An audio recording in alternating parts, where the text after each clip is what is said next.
今日的直播就这么快乐的开始啦。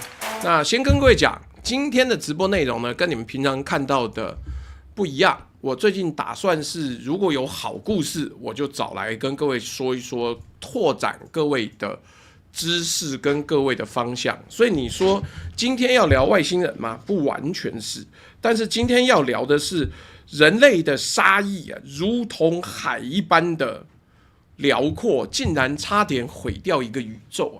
可能你写科幻小说，你看科幻小说，你没有想到人类的杀意有这么恐怖。所以我们今天讲这个故事呢，等下你如果看到觉得不错，听了觉得不错，因为很多人说我们的直播内容是可以拿来睡前听的，他听听睡着了。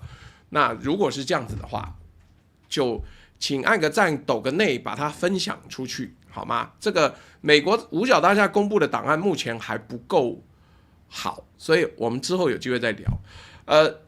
各位事务所的同学晚安，我是朱学恒。今天要说一个科幻迷很喜欢的故事，比现实世界要来的戏剧化多了。2026年5月21号，有一个用培菲康益生菌毒杀三体公司 CEO 的林奇的许瑶伏法，被判死刑，不得缓刑。但是我要跟各位讲的不是他怎么死的，是有多少人花了6年的时间，把许瑶满怀杀意，想要彻底毁灭的这一个复仇的意念，一针一线、缝缝补补的救了回来。各位坐好，准备好你的苹果、你的晚餐、你的宵夜，来，我们正式开始。今天是2026年5月27日，这里是万事通事务所。今天要跟各位聊的是夜半缝补者，三体宇宙啊，险些被毒杀的6年，跟所有群策群力把它缝补回来的人。我们会讲到培菲康、河豚毒素、Harry Seldon、Ken Liu Foundation。各位同学准备好了吗？我们开始喽。今天的定场诗是毒杀三体6年成，小胶囊里藏毒心，精算杀意如汪洋，克苏鲁下无人迎，幸有夜半缝补手，针针线线补苍穹，科幻能算文明劫，算不准你胸中仇。各位，今天要讲的故事跟我们平常频道的内容有点不一样。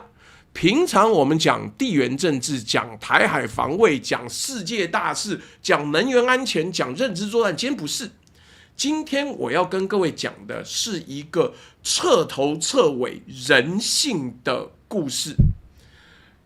各位都知道，本人是一个科幻奇幻迷啊，从魔戒啊、阿凡达呀、龙枪啊、星际大战到大刘的三体，这些东西对我来讲是一种世界观的养分，它不只是娱乐。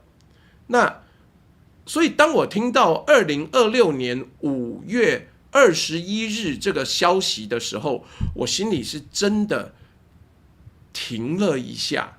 什么消息？2026年5月21号，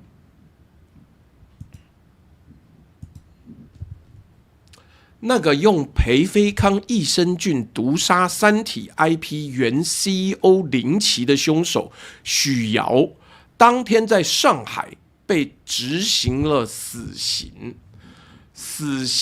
而且不得缓刑，也就是当场伏法。那这个是什么样子一个状况呢？凶手伏法，猜猜看家属怎么说？家属说啊，这个正义虽迟，但到了。这是什么样的一个故事啊？为什么今天值得用一向是谈国际观的本频道的故事来讲？因为我们看到很多类似的事情。受害者家属啊，在社交平台发了一句话，叫做“正义虽迟但到”。从2020年12月25日林奇被宣告死亡，到2026年5月21日许瑶伏法，正义整整走了5年5个月。各位，现在你内心的 OS 应该是说，朱大，这不过就是一个普通的中国刑事案件，跟两岸关系有什么关系？跟地缘政治有什么关系呢？我跟你讲，不对，不对，这不是普通刑事案件。这个案子里面的死者林奇是手上握有三体刘慈欣的三体 IP 的人。他2009年28岁创办游族网络，2014年透过游族影业押注三体，2018年他的下属许瑶，对，就是今天被判死刑、被死刑斩立决的那个许瑶，用1.2亿从原本持有版权的张帆帆夫妇手中买断了三体的完整版权。许瑶亲手买回了三体，然后他亲手毁了三体。这是我们今天要讲的故事的第一层的讽刺啊。第二层的讽刺，我们讲这一集不是为了要讲许瑶有多冷血，冷血的人我们讲了太多了，声称是朋友，最后不惜让他家丑外扬，不惜斗到天翻地覆，这种丑恶人我们看的还少吗？台湾的诈骗集团毫不留情的对老人下手，我们看过的还少吗？各种精算式邪恶的规划，邪恶的目标，邪恶的计谋，我们看的还少吗？但我要讲的是另外一件事情，总有一些人在这些邪恶的阴谋之后，在这些邪恶的斗争之下，缝缝补补的在夜半花了6年的时间，把被许瑶毒杀的伟大科幻作品一针一线的缝了回来。所以各位，我们要把刘慈欣的《三体》跟 Isaac Asimov 艾西莫夫的《基地 Foundation》这两个作品并在一起看，这两个作品我都很喜欢，甚至我的基金会，我以前成立的出版社都叫这个名字。在 Foundation 系列里面啊，基地的创办人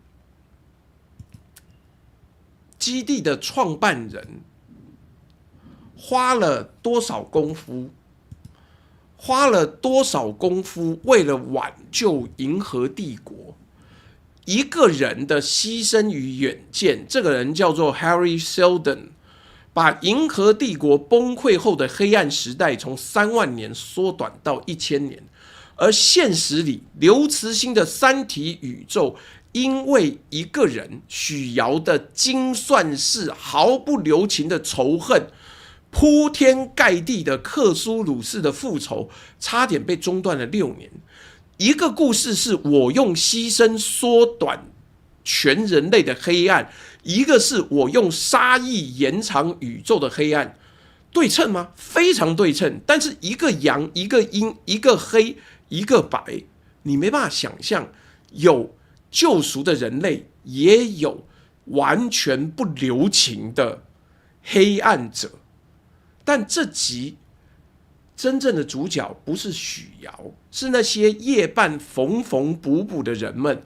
我们会从那个丈夫被毒杀，突然要扛起一家市值100亿人民币上市公司3年的许芬芬，到那个花2年写自荐信用浙江河道拼出巴拿马运河的腾讯版导演杨磊，到那个接到 B 站电话时还在开车坦诚没有准备，一点准备都没有的异化开天 CEO 阮瑞，到那个白天在波士顿当诉讼顾问处理智慧财产权案件，晚上业余翻译《三体》，把文革移到开头，让西方读者进得了门的刘宇昆 Ken Liu， 到那个2023年好莱坞编剧大罢工前一天还在赶写午夜开场戏的 DB Weiss， 这些人我们今天一个一个讲。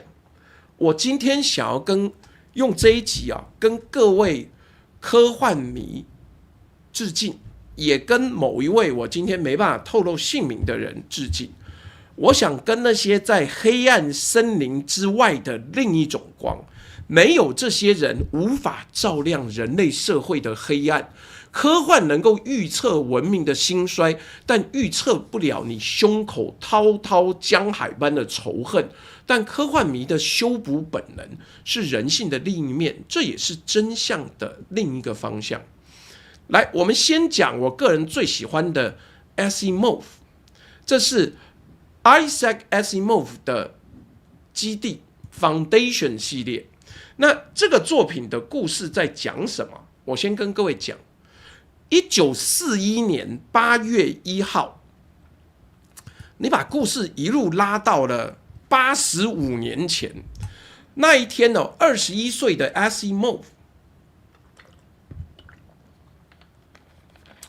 这个时候他还不是后来的科幻巨匠，他是一个戴着厚厚眼镜的书呆子。他在纽约地铁上想到一个疯狂的点子。他刚刚读完 Edward Gibbon 的《罗马帝国衰亡史》The History of the Decline and Fall of the Roman Empire。他的假设是，如果有一个横跨整个银河系的帝国呢，如果这个帝国也会像罗马一样崩溃呢？崩溃之后，人类会进入数千年的野蛮黑暗期。那有没有可能用数学的方法，用社会学的方法去预测它、引导它、缩短它？这就是基地系列的起点。1942年5月，第一篇基地的短篇在 Astounding Science Fiction 杂志刊出。各位记住这个时间点：1942年。二战最激烈的时候，史达林格勒战役刚开打，北非战役还在打。Asimov 不是在帝国乐观的真空里面写基地，他是在人类文明可能真的会崩溃里面的恐惧写的。但 Foundation 里面，基地系列最有名的那个审判庭戏，并不是1942年那篇短篇里的，那是1951年 Asimov 把短篇集结成书时特地补写的开篇，片名叫做 The Psychohistorians， 心理史学家们。各位科幻迷的同学听好，这个审判的场景呢，就是我们刚刚所说的，这个是一个整出戏的关键。关键是什么？在这一个的故事里面呢，是一个人的牺牲哦，把整个故事带到了一个截然不同的角度。什么角度？ Harry Shelton 是帝国的金丝雀，他发现了帝国终将毁灭，而且一次毁灭就会败亡10000年，整个人类的所有文明都会完蛋。所以 Harry Seldon 银河帝国最顶尖的数学家，发明了一门新学科，叫做心灵史学。他用这门学科算出来，银河帝国会在500年内崩溃，人类会进入3万年的野蛮黑暗时代。这还没完，他算出来，如果按照他设计的方案，把10万名科学家集中到银河边缘的端点星，去编一部银河百科全书，就跟司马迁的史记，就跟资治通鉴，我忘了资治通鉴是谁编的一样，这个3万年的黑暗可以因为知识保留缩短到1000年。各位听懂了吗？ Harry Seldon 宁愿牺牲自己成为异端啊，司马光的资治通鉴， Harry Seldon 宁愿牺牲自己成为异端，把帝国的黑暗未来从3万年压缩到1000年，让人类少了29000年的苦难。各位，帝国的公共安全专员把他抓起来，审判他，指控他散布虚假预言，动摇国本，等同叛国。Harry Seldon 在庭上不否认，他冷静地展示数学模型，他说这不是预言，这是定理。委员会犹豫了，你要把他处死嘛。你如果让他变成烈士，烈士就永远不会死的。但烈士能够怎么样？烈士会让你变得更难消灭。那所以委员会决定，那不然吧，我们就把它给丢到偏远的端点星去，把它流放走。Harry Seldon 说了一句话，他说：“如果你们现在处死我，帝国的崩溃将会更快。”这就是关键。各位在听直播的网友，谢顿赢的方式不是靠一句话让全场哑口无言，他赢的方式是让委员会亲手把它流放到端点星去。委员会以为流放可以解决问题，但谢顿早就算好了，流放到端点星正是他计划的第一步。10万名百科学者自愿跟着去，基地就在那边建立。换句话说，那场审判从头到尾就是谢顿设计的一场大型行为艺术。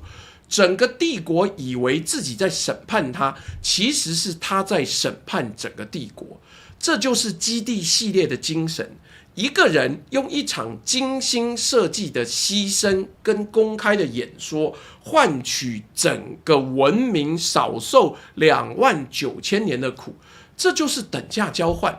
他放弃了自己的人生、自己的位置，放弃了帝国首都，放弃了当代的舒适，换来的是1000年后第二银河帝国的诞生。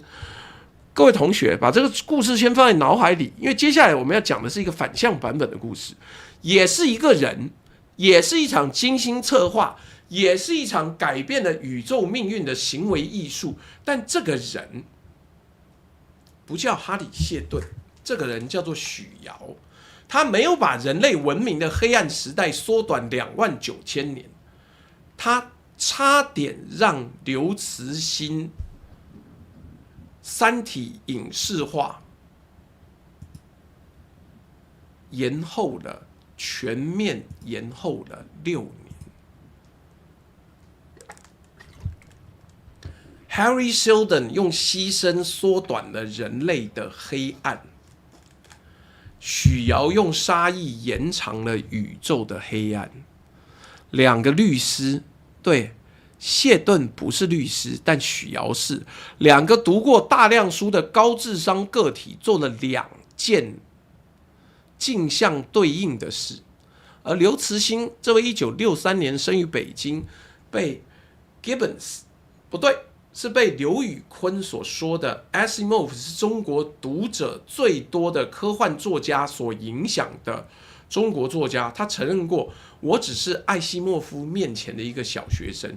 所以各位听好了，今天我们不是只讲一个刑事案件，我们在看2种文明工程师对撞，一个用100年、1000年、万年的远见，一个用6年的仇恨毒杀一群人。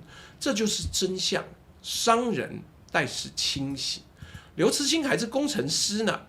来，我们先讲一下《三体》今年应该就会推出这一个第2季。来，我们讲一下刘慈欣的背景。刘慈欣的背景是怎么样？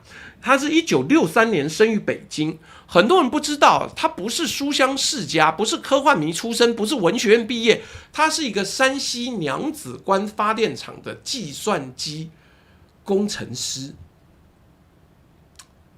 故事是这样子的，刘慈欣的父亲刘斌原本在北京煤炭设计院当干部，职位不低。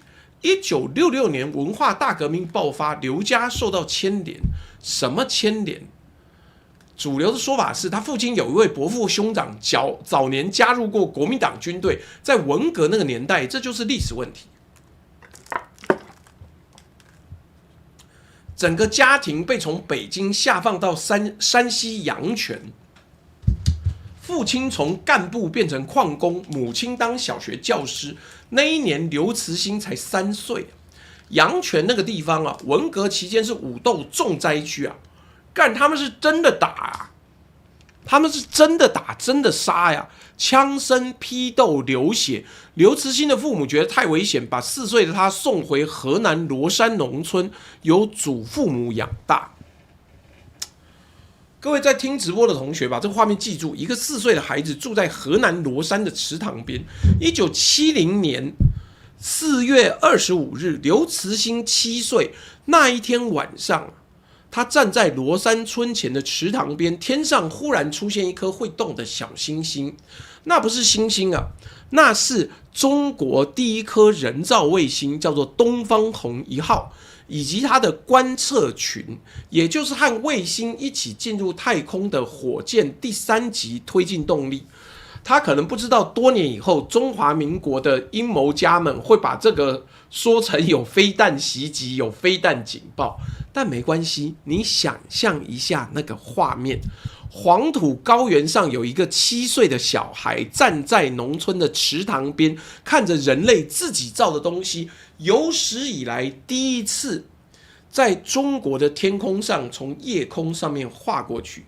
刘慈欣自己在《三体》英文版的作者后记里面写过，我童年的一个夜晚清晰的刻在记忆中，我站在河南罗山县某个村子前的池塘边，我们一起仰望清澈的夜空，一颗小小的星星慢慢划过黑暗的苍穹，我那时7岁，这就是三体宇宙的起点。一个7岁的孩子在文革下放的池塘边，看着太空时代的第一颗星星。时间快转到1985年，刘慈欣从华北水利水电学院毕业，他被分配到山西娘子关发电厂当计算机工程师。各位，你要稍稍理解一下娘子关是什么地方？山西阳泉一个小山沟，国有发电厂。3班制值班，工作极其稳定，极其之无聊。刘慈欣在那个电厂待了将近30年。他白天值班，晚上、周末、寒暑假，在电厂的计算机或者说电脑上面打字写科幻小说。1999年，他第一次在《科幻世界》杂志发表短篇。2000年左右，我还去过重庆那边的科幻世界，因为他们也出一本书叫《奇幻世界》，叫我提供稿子。各位在听直播的科技业同学一定很有感，这个人白天工程师，晚上写宇宙，在对岸这个体制里面，能在这个环境里面写出《三体》的人，那种韧性是不可思议的。2006年到2010年，《三体》3部曲在《科幻世界》杂志连载。第一部《三体》，地球三体组织跟红岸基地叶文洁因为经历文革，极度对人类失望，所以他向三体文明发送讯号。第二部黑暗森林，4位面壁者，人类文明的最后防线，黑暗森林法则。第三部死神永生，诚心的选择，宇宙广播降维打击2向箔，人类文明从3维压成2维。你各位应该都读过，没读过的我拜托你现在读，真的好读，是一个好作品。2014年，《三体》英文版的译者，也是律师，也是科幻作家，也是夜半缝补者第一人的刘宇昆，把第一部翻译成英文出版。我们下一章会专门讲它。2015年8月，因为它翻译成英文了，所以《三体》英文版获得雨果奖最佳长篇小说奖。各位听好，这是亚洲科幻作家第一次拿到雨果奖，打破了雨果奖52年来无亚洲作品获奖的记录。从此，《三体》不只是中国科幻，是世界科幻。奥巴马、佐克伯、贝佐斯都是粉丝。奥巴马在2017年1月接受《纽约时报》访问的时候说，《三体》实在是太有想象力了，它的规模非常宏大。而刘慈欣的生活呢，直到2023年，他才正式从娘子关电厂退休。今年2023年，他63岁，他在2025年河南的访谈里面跟记者说，前年就退休了，写作的时间可能有限了，只能顺其自然。各位在听直播的同学，这个就是刘慈欣本人，一个从文革下放、池塘边看卫星、娘子关电厂值班，写出整个三体宇宙的人。他不是 Harry Seldon， 他没有用心灵史学去拯救那个帝国，但是他用30年的白天工程师晚上写宇宙，创造了一部让全世界读者愿意花时间进去的科幻巨著。但是问题来了，这本书因为刘慈欣没有什么商业头脑，所以他的版权乱卖，卖来卖去，洛阳纸贵之后，被一个叫许尧的人用一个益生菌胶囊差点毁掉。接下来我们要讲三体英文世界传播的人刘宇昆。这个 AK 爸爸干说，水电站我大伯就在那边工作，每天看水位跟发电机机械有没有意外，天天斗地主打牌，就是这样子。我跟你讲，我们等一下就会讲清楚，对岸其实没有封杀文革那一段，对岸是把文革从最开场调到第7章，但是他翻译成英文的时候，这个翻译者觉得应该放最前面，否则大家不理解。对啊，青鸟全家必死绝，干你到底是台湾人还是对岸人？他说大刘其实是靠三体没赚到钱，他20万就被买断了，而且大刘跟艾希莫夫很像，他最好看的其实是短篇小说，他很多短篇小说很隽永，但是你各位可能没看过，算了，我有时候在抖音上面我听那个说书的人讲话。来，各位。接下来我们要讲的人是这集整个缝补者、救援者群像的第一个关键节点，叫做刘宇昆，英文名字叫做 Ken Liu。他不是刘慈欣的亲戚，只是刚好同姓。但没有刘宇昆，《三体》不会走向世界，更不会有 Netflix 版。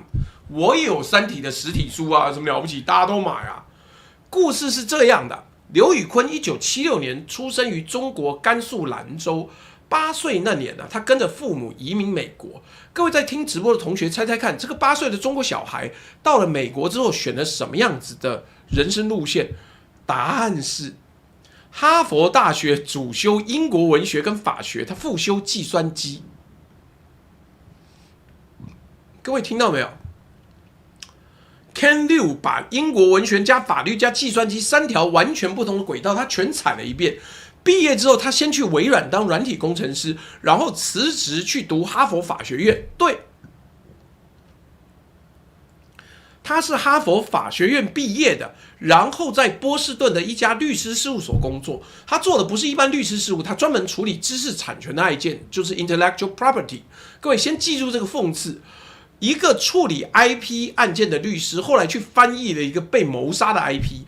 刘宇昆怎么跟刘慈欣搭上的呢？要从2011年讲起。那一年呢，另外一位中国科幻作家叫陈敲凡，这个名字我不太确定念得对，因为我依稀记得我见过这个人，但是他的名字怎么念我有点忘了。他写过《荒潮》，读到了刘宇昆自己写的一篇英文短篇，陈敲凡很喜欢，发 email 给刘宇昆。后来陈敲凡把自己的中文短篇《丽江的鱼儿们》翻成英文初稿，想请刘宇昆帮忙看一下。刘宇昆看了初稿之后说：“不行，你的书太重要了，我重翻一次给你。”2011年。刘宇昆重译的《丽江的鱼儿们》刊登在 Clark's World， 显然是献给 Arthur C. Clarke 的那一个杂志里面第59期。各位，这就是刘宇昆翻译生涯的起点。一个科幻作家问了另外一个科幻作家重翻一部短篇。2012年呢，刘宇昆自己拿了雨果奖跟星云奖双奖。他写的短篇《折纸动物园》的 Paper Menagerie 是史上第一篇同时拿到星云奖、雨果奖跟世界奇幻奖的作品。所以2012年的刘宇昆本身就是一个雨果奖的作者。也就是在2012年11月7号中国教育图书进出口公司，也就是中国这边《三体》的英文版权持有方，找上刘宇昆，邀请他翻译《三体》。刘宇昆原来只打算翻第一部，但结果嘞？结果翻一翻，自己着迷了，自己觉得干太好看啦。后来《黑暗森林》交给另外一位译者 George Martinson， 是一个常驻北京的英语母语翻译者。刘宇昆自己接了第3部《死神永生》，所以我们来看看刘宇昆翻译《三体》的关键2年：2012年11月签约，2014年11月11日，英文版的《Three Body Problem》由 Tor Books 出版，这家是专出科幻跟奇幻小说的出版社。整整2年，这2年刘宇昆白天还在当律师嘞。我跟你讲，他自己在2014年的访谈里面形容当时是一个什么高强度的诉讼顾问工作，留给翻译的自由时间极少。各位，你想要兼2个案子，白天工作，晚上想接案的同学，你体会一下这个人的时间表。白天在波士顿律师事务所处理 IP 法律案件，晚上周末节假日翻译40万中文字的《三体》成英文。他不是逐字翻，他还做了一个让整个《三体》英文版风向逆转的关键决定。在原书里面的文化大革命的情节是放在第7章，也就是故事真正的开头。为什么叶女士这么恨人类？因为她看到最深层的黑暗。因为在中国出版的时候，编辑担心审查，没有真的审，他自己就担心，所以他把文革段落往后挪了。刘宇昆看了原稿，他直接跟刘慈欣建议，来，我们把文革放回最开头。西方读者没有像刚刚的网友一样，你从小就知道文革有多恐怖，所以你可以理解。但西方读者不知道，他们必须要从文革进入这个故事。各位，这一刻就是《三体》英文世界传播史的关键。刘慈欣当下的反应是什么？他其实平常讲话慢慢的，用词谨慎，工程师作家，马上就同意了。他跟刘宇昆说了一句话，刘宇昆在《纽约时報》杂志2019年12月3日 Alexandra Alter 的长篇特写里面引述 ：“That is how I wanted originally。”我原本就想要这样做。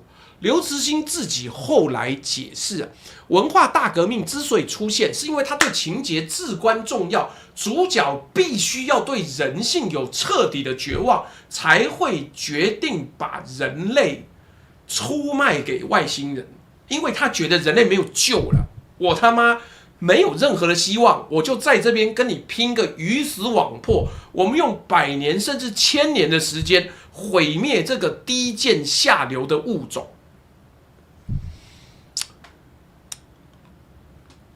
的确，西方世界不懂文化大革命的时候，你会看不懂哪有那么深沉的恨。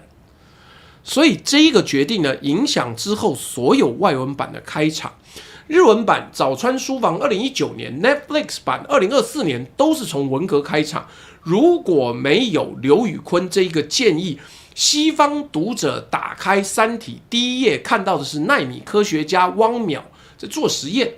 而不是1966年清华大学物理系教授叶泽泰在批斗会上被打死，哪一个更能抓住人？答案太明显了。2015年8月，《三体》拿下雨果奖亚洲首位，打破了52年没有亚洲作品获奖的记录。刘慈欣自己受访的时候，他有讲了一句关键，他说：“我推荐会英文的中国科幻迷读刘宇昆的英文版，而不是中文原版。”刘慈欣亲口这样说，他公开推荐自己作品的英译本超过原版，这是对译者的最高致敬啊！2017年雨果奖之后3年，刘宇昆才从律师事务所辞职，专心写作。他自己的话怎么说？累积了足够的勇气跟财务准备。各位，这就是刘宇昆啊！白天当诉讼顾问处理 IP 案件，晚上业余翻译《三体》。我是翻译者，我很清楚。你知道我当年翻魔戒6到8个月，我瘦了20公斤呐、为什么？因为我如果不拼命运动，保持我的作战最佳状态，我根本撑不住。妈，8个月我翻了120万字哎。那你说刘宇坤的经历我清不清楚？我清楚。我为什么运动？不是因为减肥，是如果我不运动，我每天把自己放在一个跟齿轮一样的精准的环境里面，我撑不住，那个压力太大了。你今天不翻，明天就落后，后天也不翻，大后天就落后更多。你任何一天只要跟自己妥协，你之后就要还这个债。你想象一下，8个月，240天，没有任何一天可以松懈，每一天都要高强度的翻译10000到15000字。我现在没有把握我可以这样做，我现在没办法，但是当年我可以，我才25岁、26岁。刘宇坤当年白天当诉讼顾问处理 IP 案件，晚上业余翻译《三体》，用律师头脑做翻译品质的把关，用科幻作家的直觉改变了一个经典的进场顺序。他是《三体》宇宙第一个夜半缝补者，而后来你听好这个对位，毒杀林奇、毁掉《三体》影视化的那个许瑶，也是律师出身，他也是律师出身。一个律师白天当律师，晚上译《三体》，然后一个律师呢，一起，他买下了许瑶买下了《三体》，但许瑶也毁掉了《三体》。这个故事真的很悲哀。来，我们给各位看一看啊。刚有网友讲我的 PowerPoint 做的真的很好，没错，但是就是把自己缩小了才看得见。对，而且还是没有 AI 的时代啊，这个厉害啊！一个律师打开了《三体》走向世界的大门，一个律师关上了《三体》走向荧幕的大门。在那之前，我们先看看林奇跟许瑶，一个科幻迷老板跟一个精算师的下属，他们合作是怎么崩坏的？来，你看画面上这2位，我不知道各位认不认识这2个人，没关系，你都不认识，但其中画面上这2个人都死了，一个被毒死，一个被死刑处死。中国大概有史以来最高阶层的投毒案，大概就是这一个了。我们先讲死者林奇，凶手许瑶。先讲林奇好了。林奇1981年出生于浙江温州泰顺县蓬溪镇丰文村。他的父亲林卜早年承包煤矿，各位记得吗？温州人嘛，会做生意嘛，去山西承包煤矿，这条商业线当年很多人走啊。林奇小的时候在丰文村跑来跑去，村民后来接受红星新闻访问的时候，想起他小时候在村里面跑来跑去的样子，很聪明的一个小孩。2009年28岁，在上海创办游族网络，首款产品叫做36G，是一款战争策略网游。这个是网页游戏，各位玩过网页游戏的同学，在那个年代啊，开网页游戏是真的能赚钱的。2014年呢，游族借壳梅花伞登上 A 股，成为 A 股主板第1游戏股。同一年，林奇成立游族影业，对外宣布要投资拍6部三体电影，每部2亿，总承诺投入12亿人民币，将近50亿新台币。各位记住，2014年，这是林奇科幻迷生涯的高峰。2015年的林奇34岁，个人资产150亿人民币啊，将近600到700亿新台币啊。名列亚洲年度10大年轻富豪第5名。智冠科技的董事长王俊博，对，就是台湾那家智冠，我也认识他。后来写着这个，他怎么认识林奇？他说看到林奇，让我想到30年前创业的我，就是不按牌理出牌。我花30年做到的事情，他5年就做到了。林奇，我很羡慕你。林奇是三体的铁粉吗？是。最直接的证据是他亲手写过一幅毛笔字。各位同学如果有看过游族办公室的照片，这幅字挂在那边，给岁月以文明。各位读过《三体》的同学一定认得，这是《黑暗森林》第2部逻辑的名言：给岁月以文明，而不是给文明以岁月。一个年轻的亿万富翁在自己公司里面挂逻辑的话，这个人押注三体不是为了赚钱，是为了信念，是为了爱。好了，许瑶进来了。许瑶跟林奇同岁，1981年生，那也都比我年轻了，那来，这个人是什么状况呢？我们来继续往下讲。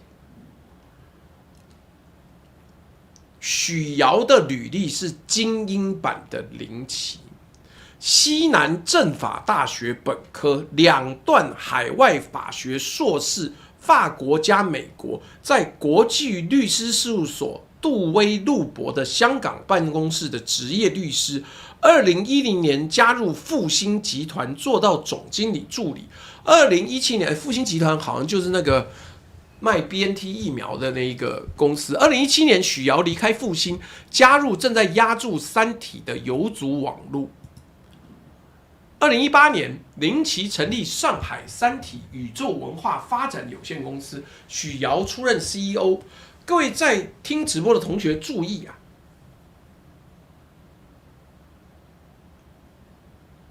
在许瑶出任三体宇宙 CEO 之前的2018年1月，这位律师出身的高管刚刚代表游族用1.2亿从原本持有版权的张帆帆夫妇手中买断了三体的完整版权。张帆帆夫妇原本是2009年用10万人民币从刘慈欣手中买到三体影视改编权，9年后许瑶用1.2亿从他们手中买回。张帆帆夫妇的回报率是1200倍。各位听仔细了，亲手把三体版权买回游族的那个人，就是后来毒杀老板林奇的许瑶。刚开始2个人的关系很好。Erin Dean 说：“我认识林奇的女朋友，就是和前妻拿财产的那个。哦，你说有婚外子女的那一个。好了，这故事真复杂，没关系，我们再往下走。刚开始2个人关系很好，但是一个精算师、一个律师跟科幻迷的合作注定要崩坏啊！为什么？因为林奇做影视的方式跟做游戏一样，高投入，追求快钱，回报周期算得很精。但影视是一个长期主义，一个计划要孵化3到5年呐。游族影业从2014年成立到2018年 ，CEO 基本上是按年换的。新加坡的 VHQ 呢，号称做过《阿凡达》跟《哈利波特》的特效，拿到三体电影的后期合约。2015年7月拍摄结束之后，发现前期素材问题重重，无力补贴。2018年，游族影业还被合作方起诉索赔。许瑶负责的 IP 授权项目回款周期拉得太长了，林奇非常不满。这个阿三说：“为什么讲个八卦跟上课一样？干，因为2个都死了啊，我没办法讲太轻松，好不好？”但接下来你会听到很惊人的事情，有人。律师性格，就连杀人都要重重铺垫。2019年年底啊，悲剧的起点。那时候许瑶代表三体公司的团队向林奇汇报财务，希望批准13星奖金方案。林奇看的数字没批，社交媒体流传的版本是林奇怒对许瑶：“你们不赚钱还有脸要钱吗？”虽然这个直接引述没有法庭证据，但人力总监杨小欧后来在法庭作证时确认了2019年年底林奇不批奖金这件事情。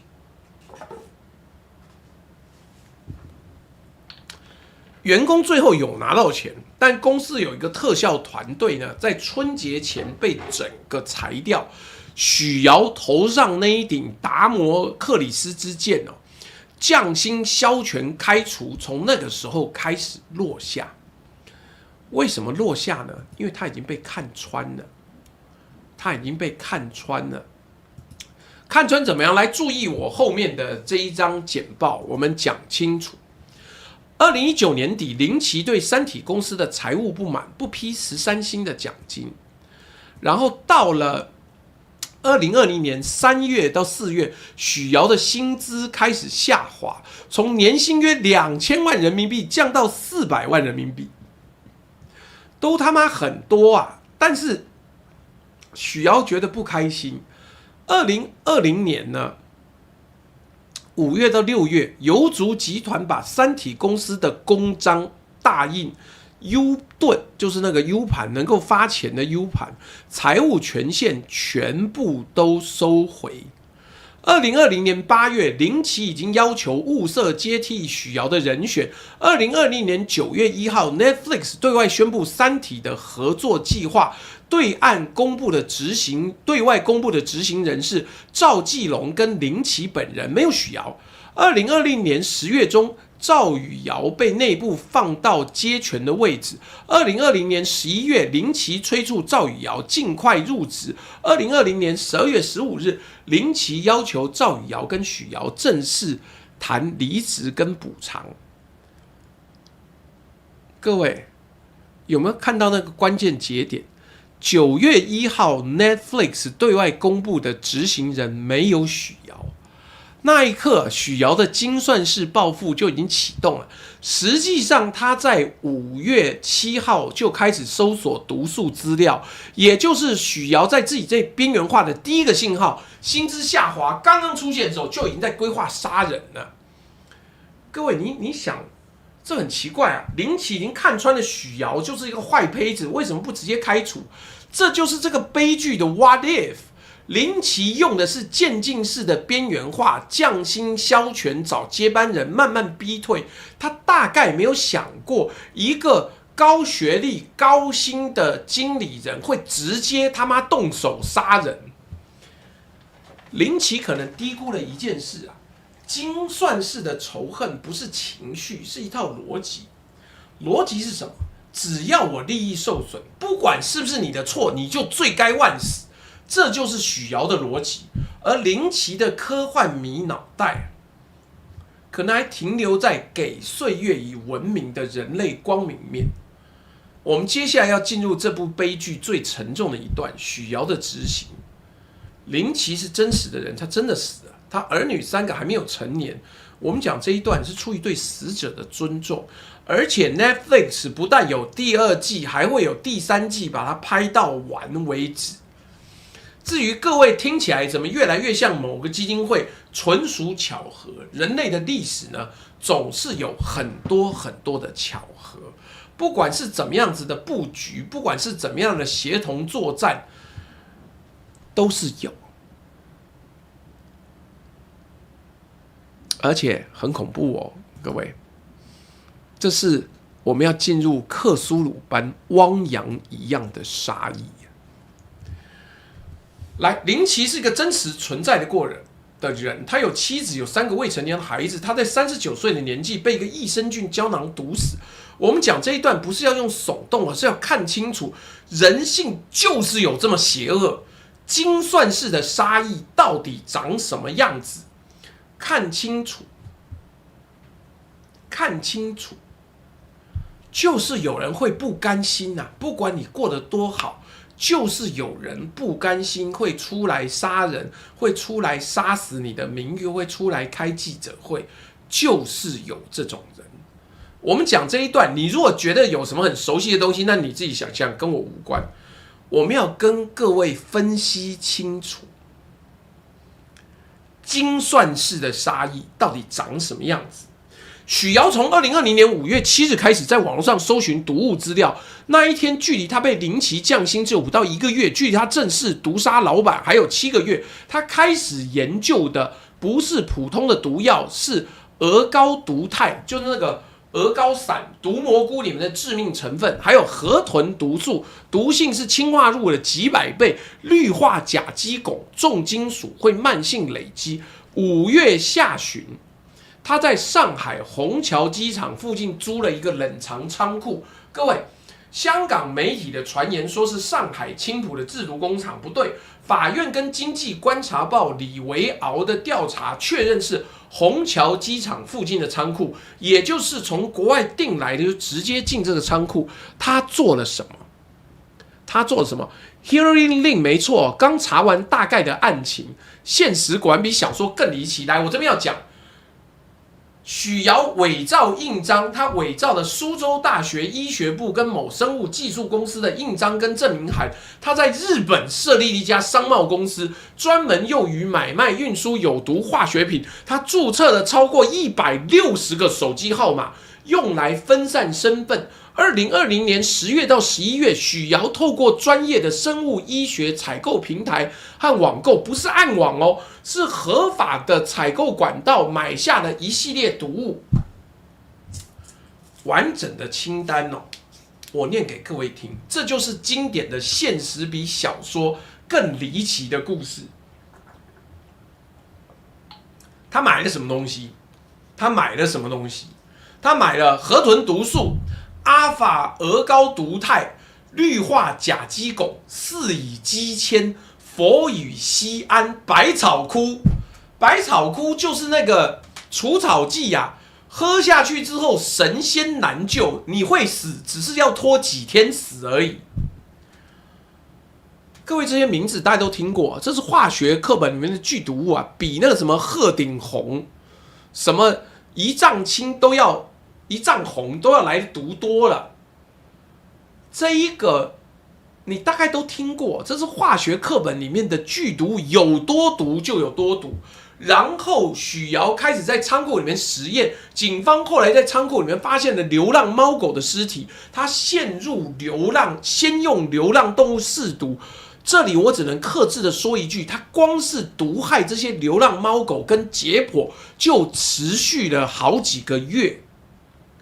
2020年9月到12月，许瑶对另外4个跟自己有竞争关系的同事跟客户，包含了赵继龙、三体公司副总裁赵宇瑶、许瑶的接班候选人赵继龙的妻子张女士、宋女士，投放氯化甲基汞，因为这是会累积的毒物，这是慢慢的下。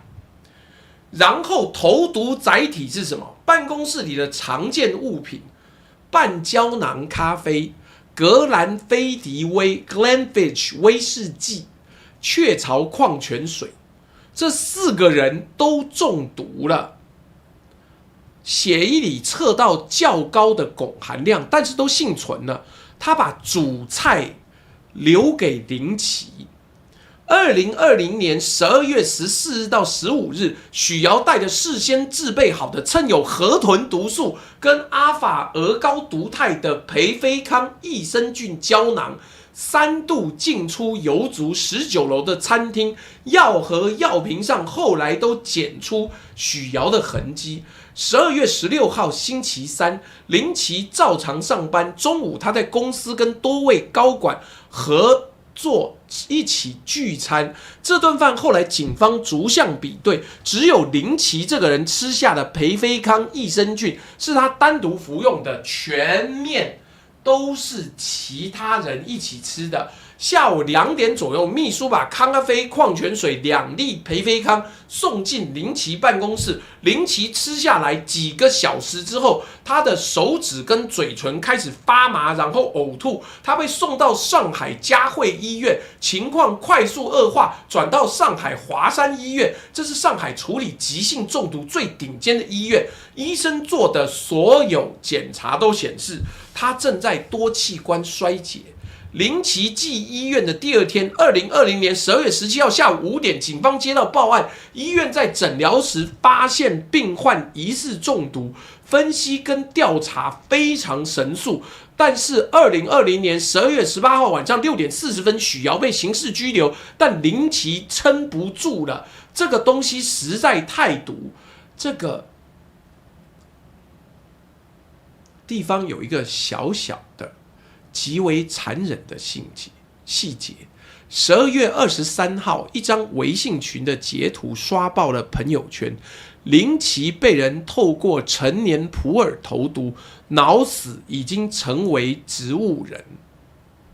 虽然投毒载体不是成年普洱，是培菲康跟益生菌，但消息传出去了，邮族当天紧急发公告说林奇病情稳定。2天后，2020年12月25日，圣诞节当晚，邮族发了公告，公司董事长兼总经理、实际控制人、控股股东林奇因病救治无效，于当日逝世。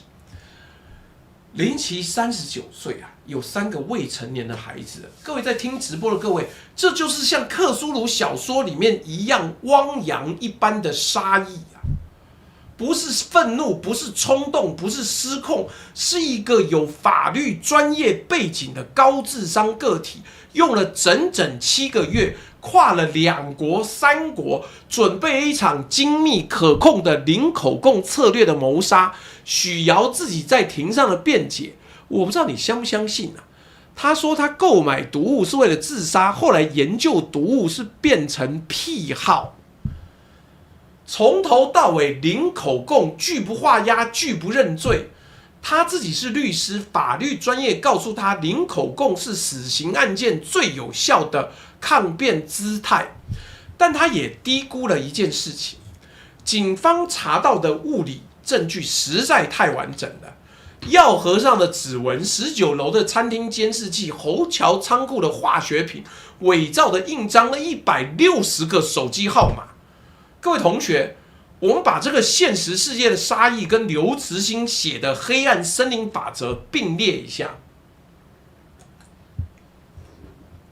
黑暗森林法则是宇宙级的规则，每一个文明都是黑暗森林里面的猎人，发现别人就要先开枪，否则就会被打死。它是冷酷无情的，但是它是逻辑。许瑶的杀意呢，是个体级的、无底洞的、不受文明逻辑约束的。我利益受损的，不管是不是你的错，你就罪该万死。刘慈欣写得出三体舰队毁灭地球，刘慈欣写不出裴飞刚益生菌毁掉三体，因为宇宙的杀意是规则，个体的杀意是无解。下一章啊，我们讲林奇死后，那个突然被推到台前，扛起一家市值100亿上市公司3年的人，林奇遗孀许芬芬。我们先要谢谢 TikTok 这边简简单单做自己跟 Kate 的抖内，还有一个火烤老二小，每次都这个样子。来，我再念一下 TikTok 这边的内容。坏掉龙九说，请支持疯狂卡顿中华电信小乌龟担任阿尔巴老猪兵，按赞分享加群热推购买商品。也请问老猪祝福打气，谢谢出购物，谢谢你的抖内。Natasha， 谢谢你的抖内。中间现在才进来听的人，我们讲的是《三体》这一本伟大、厉害、非常棒的科幻小说，怎么因为一个律师的杀意，差点从此被求地面上抹黑，从此被抹消？因为真的，人类的杀意不是一般人可以预测的。你看那个Twitch那边的真心类的吉翁说，一整个听起来像是柯南还是金田一会出现的剧情，但他妈这就是真实的世界，你能够想象用160个手机门号就为了灭罪吗？以 Rending 说老朱没放微信了，最后啦，你今天有参与，你最后会看到微信，最后再等。来，我们要进入这一集真正的主角——夜半缝补者们。第一位缝补者是一个被推到镁光灯底下的女人许芬芬，她是谁？她是林奇的妻子，新加坡籍，1981年生，跟林奇同岁，坎培拉大学工商管理学士。她不是纯家属，她2015年就在邮族的新加坡子公司当副总裁，也就是说，她本身就是一个受过商业训练的职业女性，但她从来不在媒体上露面。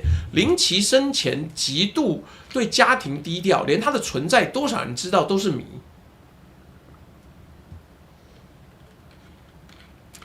直到2020年12月25号，圣诞节晚上林奇死讯发布的那一刻，许纷纷忽然之间要扛起一家市值100多亿人民币的上市公司。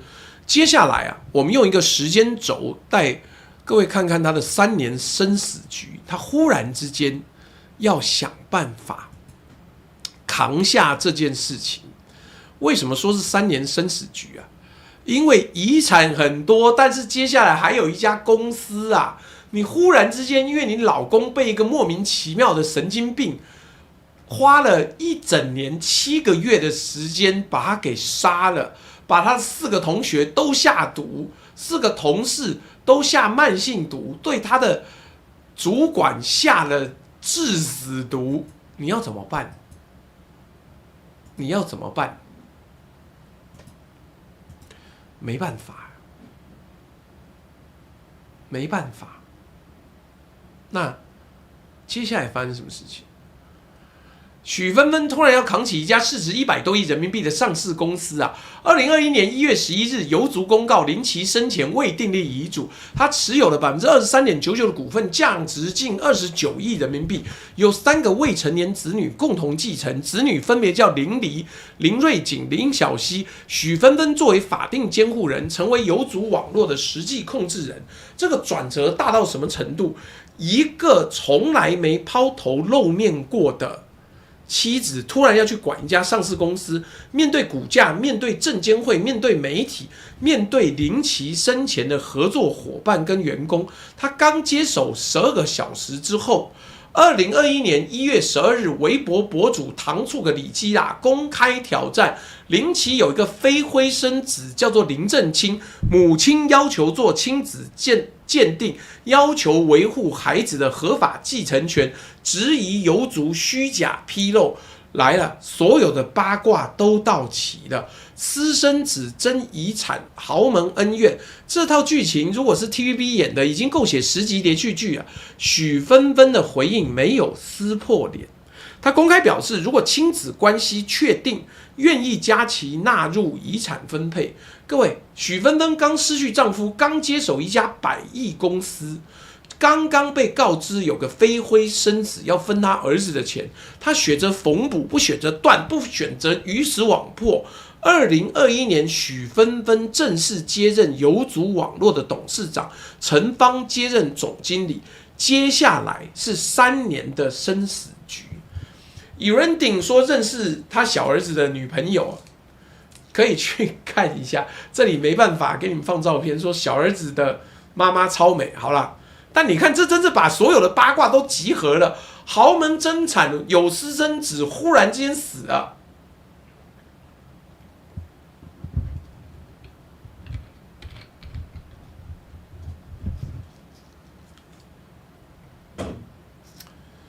来，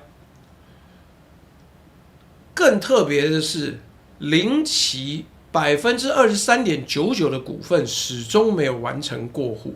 公司财报里，林奇的名字以已故状态继续陈列着，这在 A 股是极不正常的。等于3年里，这家上市公司的实际控制人是一个没有正式股权的监护人。许纷纷撑住了，中间还有外面的传言。2021年4月，媒体报道 B 站正在谈判要收购邮族24%的股权，交易价值近50亿人民币。许纷纷没有接，他在等什么？他在等3件事情。第一，等公司业务稳定下来，他没有裁员大砍，没有急着抛售。第二，等司法程序明朗，许姚案要审到2024年3月才一审判决，2025年11月才2审终局。第三，要找到合适的承接方。2023年1月，林奇死后整整2年，许纷纷做了他最艰难的决定，壮士断腕，把3个孩子持有的1.13亿股的股份，以10.95亿的对价转让给上海加油企业管理合伙企业。各位在听直播同学算一下，林奇生前股份估值29亿人民币，许纷纷最后卖出12.34%，也就是1.13亿股，等于除以23.99%，等于52%，换回10.95亿现金。换句话说，他用1半多一点的股份换来足够的安全垫，让3个孩子余下的股份能够继续持有。2023年3月17日，上海加油成为油族第1大股东。2023年4月21日，上海加油的实控人宛正成为油族新董事长，许芬芬卸任。他做完该做的事情，把公司交给专业的团队，自己退场。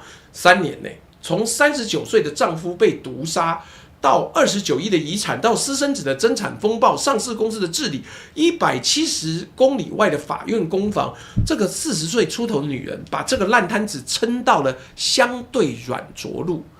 你说这算不算缝补者？他不是科幻迷，他没有写过《三体》任何一个字，他没有翻译过，没有拍过，没有授权过任何1秒镜头，但是他让《三体》IP 在最动荡的3年里面没有崩盘，没有被贱卖。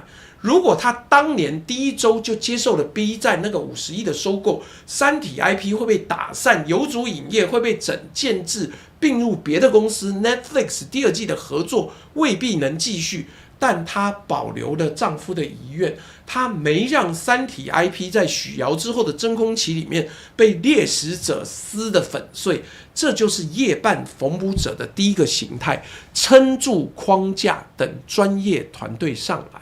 但他也付出了代价。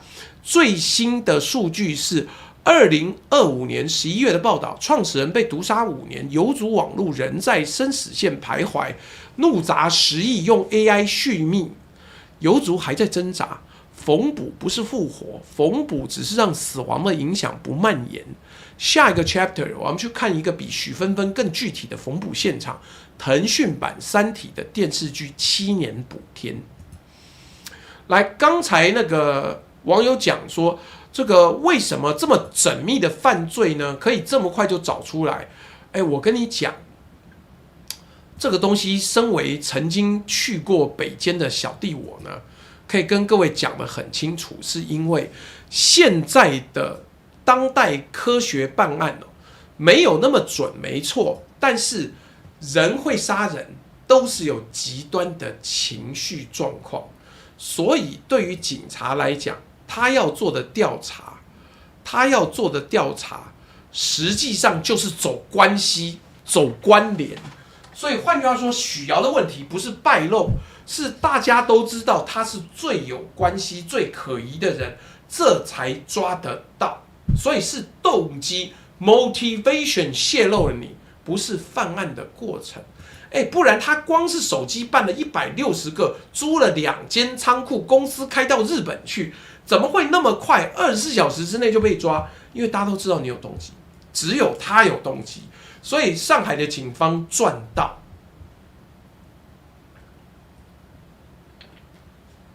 但效率还是很高啦，也就是你有动机，我手上证据先不足没关系，干掉我先抓你。所以我们要进入这一集最艰辛，而且不是很多人感谢的状况——腾讯版的《三体》电视剧。故事从一个导演开始，他叫杨磊。杨磊不是大牌，他在接过《三体》之前拍过《红色鲛珠传》，业界知名度有，但是离神级导演差得远。各位在听直播的同学知道吗？腾讯在2016年宣布要接拍《三体》电视剧之后，团队整整花2年找导演，找不到，因为这部小说太可怕了。第1部、第2部跟到第3部之间难度差很多，第3部我都不知道能不能改编得出来，因为这所有的业界导演因为敬畏《三体》不敢碰，《三体》粉丝多到爆，原著的文学成就在全球科幻史上是顶级的。拍砸了，是要被骂到列祖列宗啊！最后是杨磊勇敢的主动争取，他向制作方表明，他是2026年第1批读《三体》的读者，他想捍卫原著。各位在听直播的同学，这就是缝补者的第2型，捍卫者型。杨磊接下这个案子的时候，知道自己接的是什么吗？他接的是一部需要拍出来才能让10几亿中文读者满意，又要拍出来不能让 Netflix 比下去，又要在审查环境下生存的《三体》电视剧。从2016年宣布到2023年播出整整7年了。7年里发生了什么？剧本耗时4年打磨，联合编剧有田凉凉、白一聪、陈晨、孟阳、胡小溪、钱玉，靠这么多人啊，这么多人。各位在听直播的同学，7年剧本打磨是什么概念？制作方汪汉贤后来在访谈里面说过一句话：这个 IP 太特殊了，跟他之前经历过的知名 IP 改编都不一样。剧本确定之后，唯独打2个多月，主创团队一句一句、一场一场，把每个情节跟科学细节对齐。叶文洁按8色钮一个动作，他们要找科学家求证4、5个问题：天文望远镜到底怎么对准太阳？暗动之后，现场的各个仪器分别会发生什么样的作用？怎么样反射？怎么样反弹？各位，这就是100%拘泥于原作的代价了。良乡的中华2号加速器，它真的是去北京正负电子对撞机国家实验室取景。汪淼所在的纳米科学中心取景自现实存在的中国国家纳米科学中心，亚洲防御理事会联合作战指挥部取景自宁波博物馆。剧中的审判日号 Judgment Day 轮船残骸被飞刃，对不起，被那个分子钢丝切成一片一片的那个，是用数百块挤压变形的长条钢片实景组接而成。最疯的是什么？巴拿马运河的盖拉德水道，也就是古筝行动发生的地方。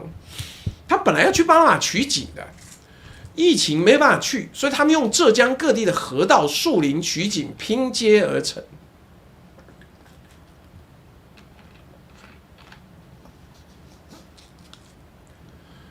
各位，我觉得用浙江河道拼起来巴拿马运河的这个场景呢，是我觉得整部剧最有缝补者精神的场景。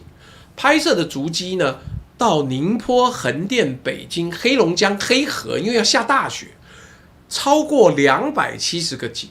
2026年呢，剧组在横店影视城开拍。2020年11月，剧组到黑龙江黑河取景，零下20度，要拍红岸基地。各位，这个时间点呢，就是许瑶已经在毒杀林奇的同一段时间。剧组在黑河冻个半死的时候，林奇正在被慢性下毒。2020年12月，腾讯版的《三体》在黑龙江杀青，杀青之后2周，林奇被宣告死亡。各位，我想让各位思考一下这个对比。我们今天既然要讲故事，就讲一个有趣的故事。你想想看，一群电视剧工作者在黑河零下20度，为了把《三体》拍出来，跟自己的肺战斗，冷得半死。而那部剧出品人之一林奇，在上海华山医院跟自己的肝脏在战斗，2件事同时发生。2年之后，2023年1月15号，腾讯版《三体》在央视8套、腾讯视频、咪咕视频同步首播。出品人林奇3个字名字加了黑框。各位科幻迷同学，这个黑框就是剧组能给林奇的最后致敬。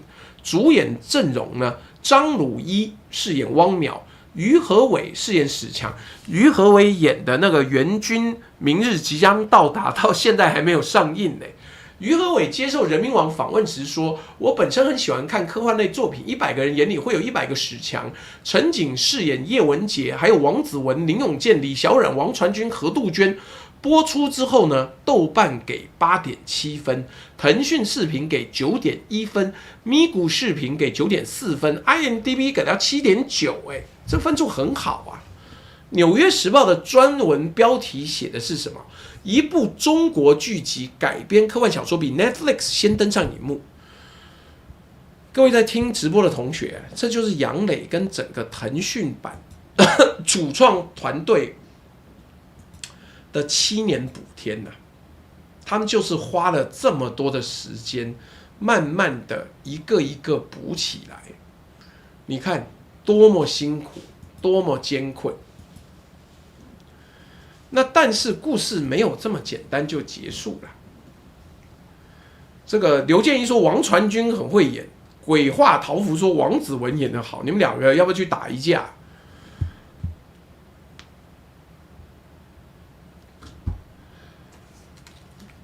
各位，这就是杨磊跟整个腾讯版主团队的7年补天，从2016年宣布到2023年播出，剧本改了 N 个版本，唯独2个月，置景270处，用浙江河道拼了巴拿马运河，在黑河零下20度拍红岸基地，只为了一件事，让死去的林奇跟他的家属能在剧集片头看到他的名字加黑框。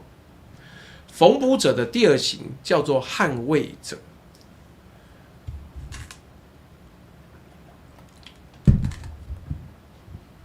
下一章啊，我们要看2个更极端的缝补者，一个在中国武汉的动画工作室，一个在匈牙利布达佩斯的好莱坞片场。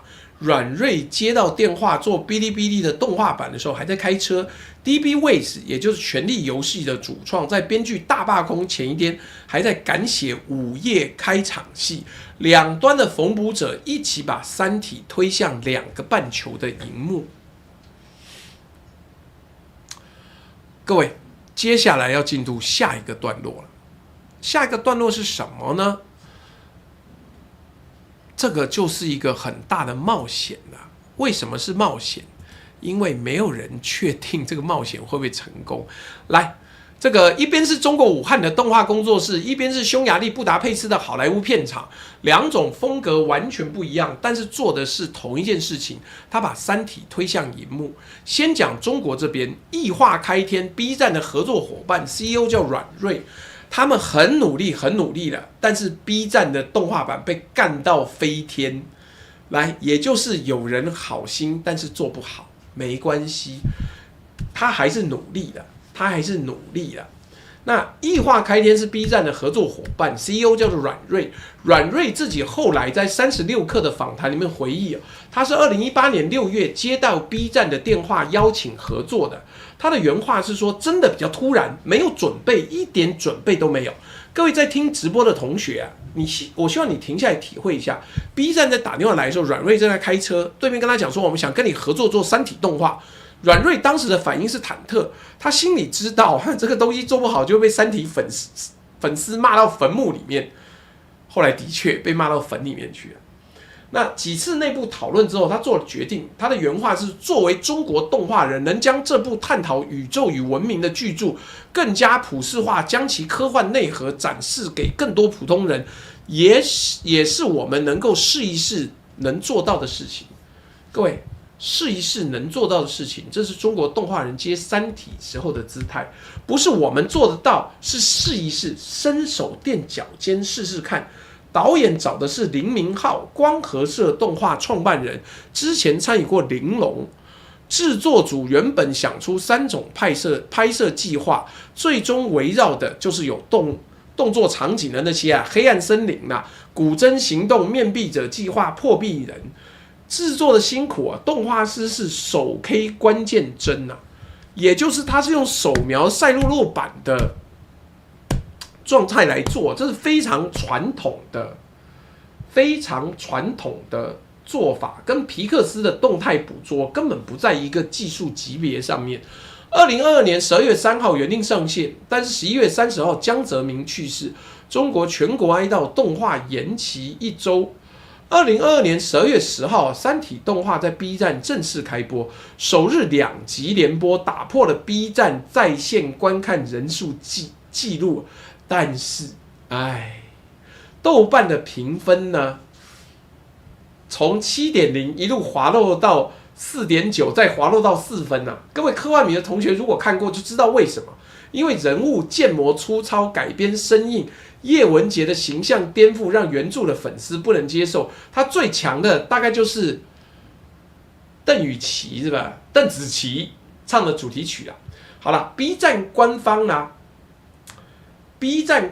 呢一直所分不变，观众嘲讽这是评分不变的痕迹源各位看过《三体》就知道，这是一个三体梗，痕迹源 versus 乱纪元，口碑差，但是播放量还是有 7.2 亿，追番的有 690.9 万人，收益6亿人民币。各位看出来了吗？这就是缝补者第三型，够一够，试一试型，不一定漂亮，但他们试的一试，把三体动画拍出来，被骂到翻天。7.2亿的播放量里面，有多少人是第一次接触三体？如果这部动画没有出现，这些人可能永远不会打开原著。缝补的意义不在于完美，在于让更多人进场。另外一边，画面来到匈牙利的布达佩斯。各位，顺便我要带个货了。今天我手上拿的又是另外一个品种的苹果，好像是纽西来的 Ambrosia。Ambrosia 是先进的意思。这个也是一款很脆的苹果，跟我手上的这一款 Honey Crisp 同样都是走甜脆路线，但 Ambrosia 颗粒比较大，这个 Honey Crisp 这个个头比较小一点。我现在一边吃一边讲，各位，这是我们的精致果物的这个代理，我觉得他们真的是苹果专家。干，我今年已经带了7种还是8种的苹果了。有机会可以试试看，这真的好吃。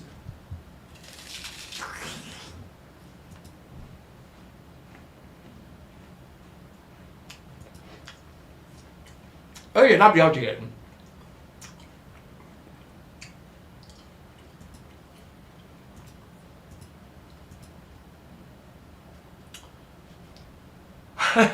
因为动画被骂太差，害得只好看原著。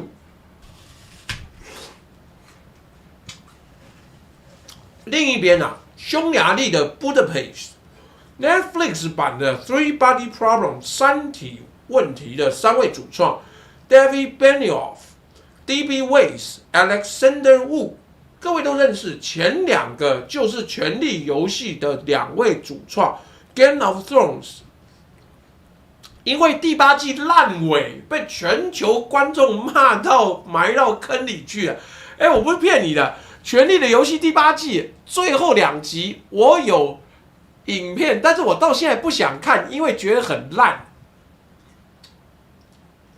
好啊，这2个人也是被紧急叫来支援。我跟你讲，我觉得 B 站现在如果跟字节跳动合作，用 C-Dance 来做那个三体的动画，一定更好的。但是他们的剧本要看。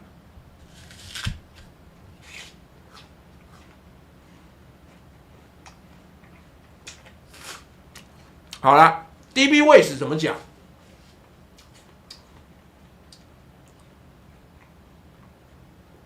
黑袍纠察队第5季的结局，竟然是我儿子告诉我的。为什么？因为我现在没有钱可以买 Amazon Prime， 我儿子在这个 YouTube 上面看秀子，把结局告诉我。我想说，靠，你还没有满18岁，这个东西你真能看吗？但是没办法，随便那个 Homelander 算了，不要讲。D.B. Weiss 接受访问时亲口说过 ，Game of Thrones 是我们一生最美好的经验，但我们花了10年活在那个虚构世界，想要新的挑战。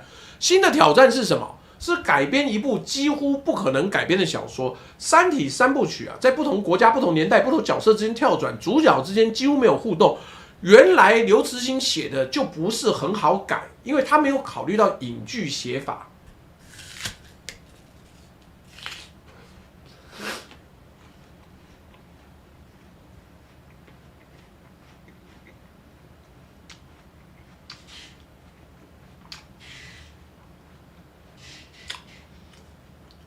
周明说何杜鹃是我朋友，这里怎么这么多人认识他们？来，所以 D.B. Weiss 他们的解法是把分散在3部曲里面人物合并成一个牛津5人组。各位三体迷一定觉得这离经叛道，但对影视化来讲是必要的缝补，不然你每次都重新认识人。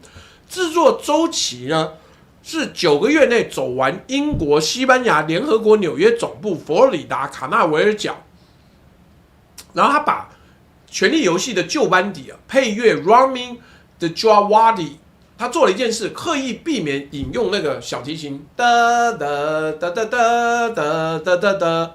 哎，我跟你讲，坚哥会拉这个小提琴的。好，不管。那这个，各位，今天这个新尝试，我个人觉得故事不错，但是大家可能觉得不习惯，请各位留下来的务必按赞，让人家知道我们也是可以讲好一个故事的，而不是每天都在搞拳斗。拳斗有个屁关系啊，没有意思嘛。来。所以这个配乐 Ramin 呢，刻意避免引用《权力游戏》的元素哦。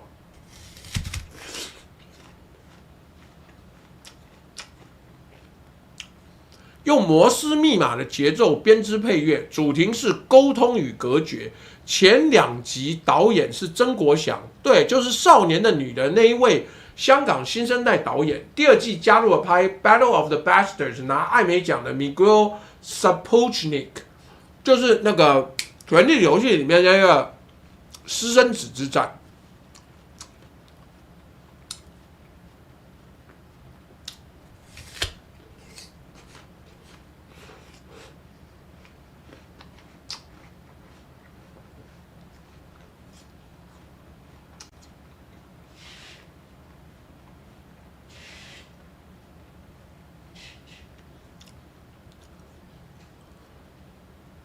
最疯的一段是什么？2023年好莱坞编剧大罢工开始前一天呢，2023年5月1号，为赶写的一场戏 ，Augie 跟 Jin 的开场对话只有5页，但这5页戏是观众进入整部剧的钩子，告诉新观众这个世界的物理规则正在崩坏。为此之后自己后来说，他们在罢工前一天写好它，只有5页，但我们真的觉得值得，因为超过他写，他会被员工会开除的啊，不对不起，编剧工会。如果这5页没写，整个第1季的开场可能要重做 ，Netflix 可能要把整部剧推迟啊。5页戏赶在罢工前的最后一天，这是另一种夜半缝补。第1季呢，2024年3月21日上线 ，Rotten Tomatoes 78%的好评，338亿3亿8800万小时的观看，93国的 Top 10。Netflix 连续3周的榜首啊，你说吗？厉不厉害？很厉害啊，很厉害。那为什么说厉害呢？因为这件事情本来以为做不到。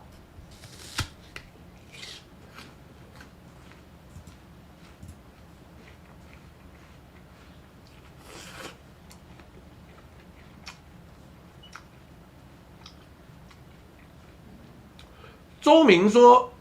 我当年看科幻世界连载的时候，开场就是文歌啊！我到今天都记得小说第1句“文化大革命如火如荼开始”。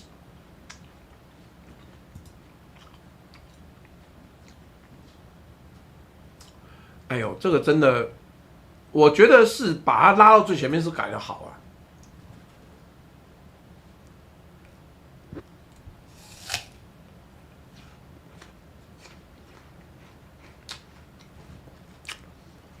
第1季的《三体》呢，2024年3月21日上线。第2季啊，2026年今年2月在布达佩斯上杀青，2026年年内就快要上线了。第3季同步拍摄中，他一次把3部曲拍完。顺带一提，2024年3月还有个小爆料，奥巴马婉拒了 Netflix《三体》的客串邀请。理由很讽刺，应该把自己，奥巴马说要把我自己客串留到真正的外星入侵再用。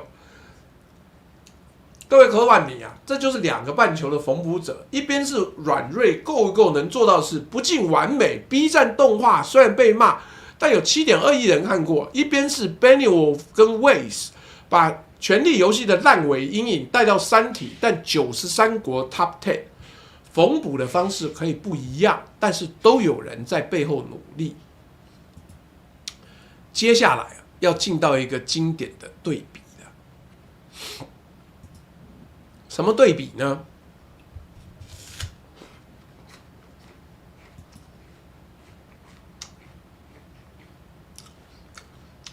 我这张图字会不会太小了？我好不容易做一个动画，要给大家炫耀一下。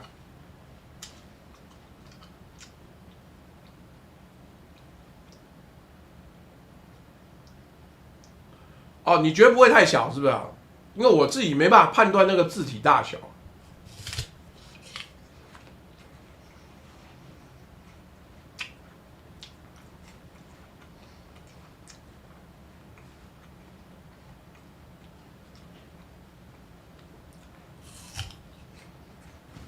干，那个什么零日攻击是失智打击呀、什么降维打击？妈，真的，你看完都失智。我认真跟你讲，连北监的同学都讨厌。你看这片能够拍多烂，在北监呢。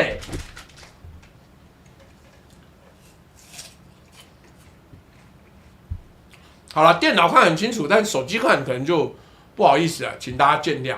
但我们也已经尽力。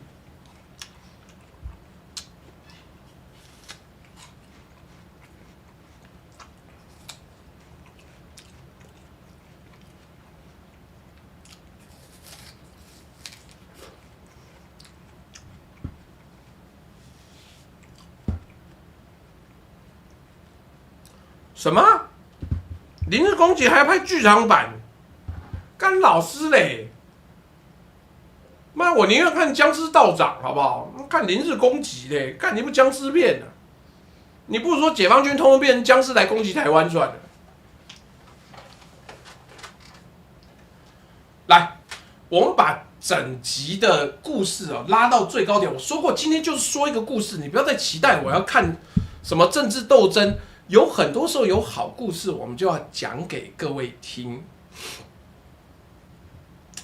两个律师，两个方向，同一个三体的产品。第一个律师许尧，西南政法北科法美双硕士，杜威陆博律所香港办公室职业律师。他的法律专业怎么用？买 IP。2018年1月，他代表邮族用1.2亿从张帆帆夫妇手中买断《三体》的完整版权。一个律师最会做的事情 ，due diligence， 尽职调查、合约谈判、付款条件、版权范围，他干得漂漂亮亮。再来，毒杀老板。2020年，他用同一个法律专业思考怎么杀一个人不会被定罪。伪造印章，律师最懂什么样的证明函在司法上看起来像真的。注册160个手机号码，律师最懂如何规避身份追踪。在日本设立贸易公司，律师最懂跨境法律的缝隙。用合法生物医药采购平台买毒，律师最懂如何走在违法边缘。零口供策略，这是律师对律师最熟悉的，没有口供定罪难。各位在听直播的同学，律师专业让许尧有了精算杀人的能力但他没有算到一件事情：物理证据太完整了，科学把它绳之以法，不是法律啊！操妈！如果全世界领袖都是工程师的吗？会有这个结果吗？当然不会啊，当然不会。偏偏全世界几乎都是他妈的，都是他妈律师当道，干搞屁呀！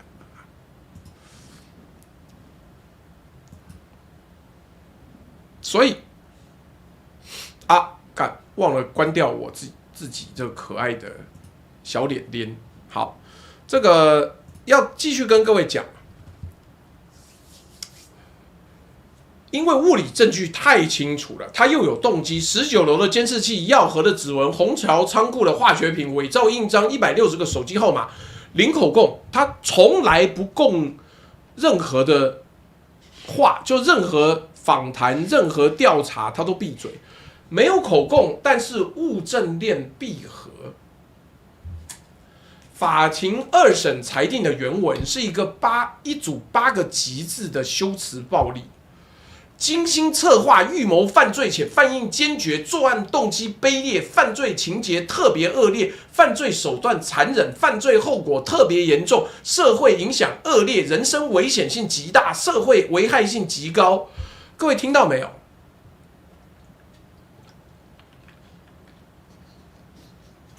动机卑劣，情节恶劣，手段残忍，后果严重，影响恶劣，危险性极大，危害性极高。中国法院的死刑裁定呢，一般来讲不会用这么密集的极致，许尧做到了。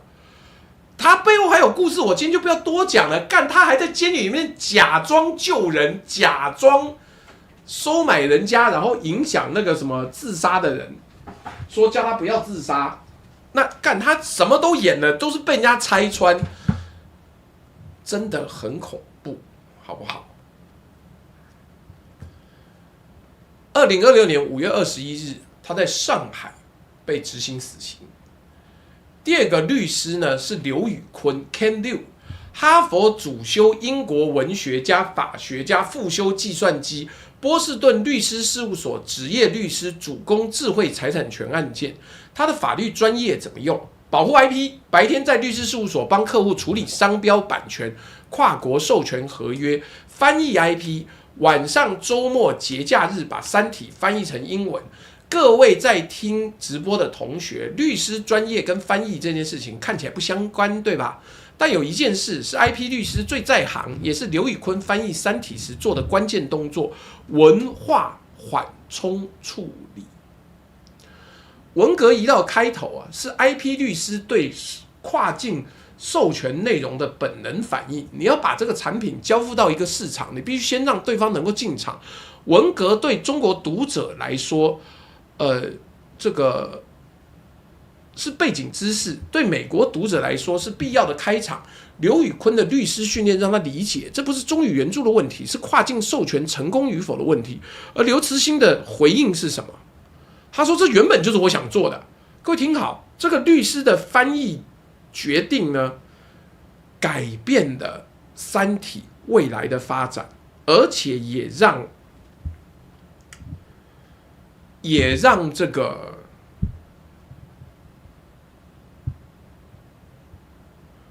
《三体》得到了2015年的雨果奖。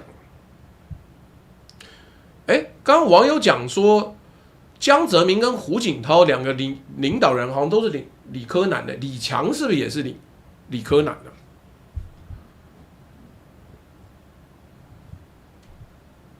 哦，胡锦涛跟江泽民都是理工。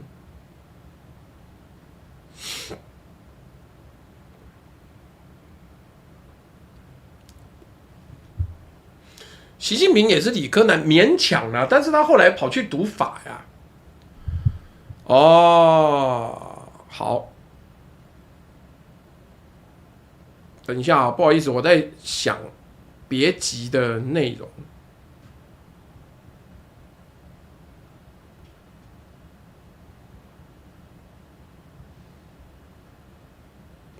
温家宝也是理工男哦。等一下啊，我跟你讲，前一阵子我在做一篇调查的时候，我被那个东西跟拉远了。浙江农业大学宁波分校应该也是理工男吧？李强，因为我跟你讲，那个是最近韩国的 KBS 不是做了一集分析说，干我们国家都是政治人物、律师在当执政，而中方呢都是中方都是工程师。就我查，我查内阁，我查错了，因为查内阁不对，你要查领导者啊。你说内阁里面蔡奇不是理工男啊？那你用这个角度就讲错，因为他写成中央军委，所以你这样一讲，我才想起来，干，我走错路了。是领导者都是理工男，都是理工科的，而不是看内阁啊。只要领导者自己是理工男，后面的人就算你是会计系，你也可以用啊。各位，我要继续接着讲下去啊。这个律师呢，让《三体》成为亚洲首位打破雨果奖52年没有亚洲作品的记录，也让 Netflix 版的开场文革批斗成为可能。各位，这就是真相。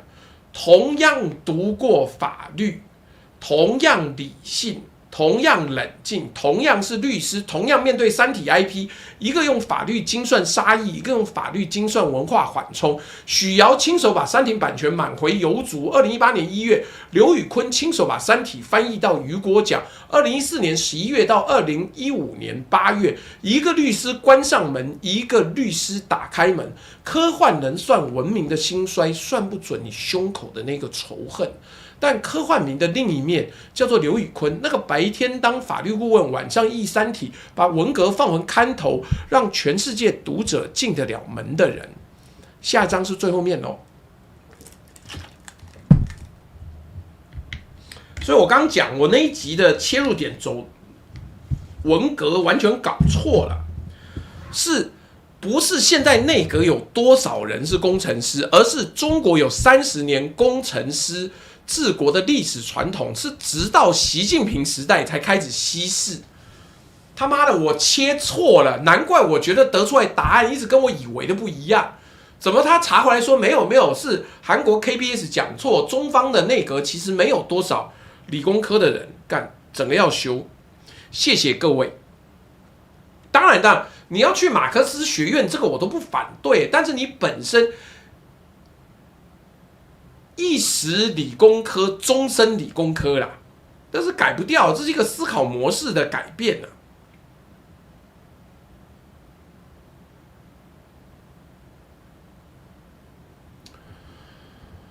来，其实我们讲到这里，事情已经很清楚了。我把整集的对照拿来做结论。真相第一条是科幻写得了宇宙级的黑暗森林，但写不了个体内心那深沉黑暗的杀意。刘慈欣写了黑暗森林法则，文明跟文明之间发现对方都先开枪，这是一套逻辑，冷酷，但是冷酷而且合逻辑。但刘慈欣写不出来，是他不知道2020年12月那2例裴飞康。宇宙的杀意是规则，个体的杀意是无法预料、没有办法理解的无底洞。许瑶说：“我利益受损，你就罪该万死。”这不在任何科幻小说的设定里面，这只在恐怖小说的设定里面。这真心没办法，我都不能理解，到底是为什么？哎。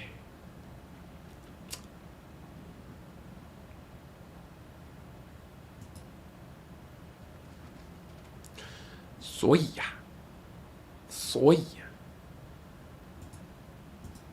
你今天要讲的就是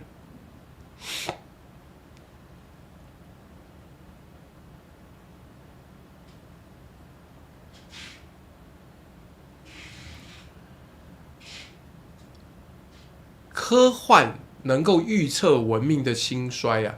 预测不了你身边那个高智商、低底线同事、低情商的同事胸口的杀意，这就是真相，伤人，但是你要小心，你有可能被伤。真相第二条 ，Harry Sheldon 呢，用了一个人的牺牲带来了什么呢？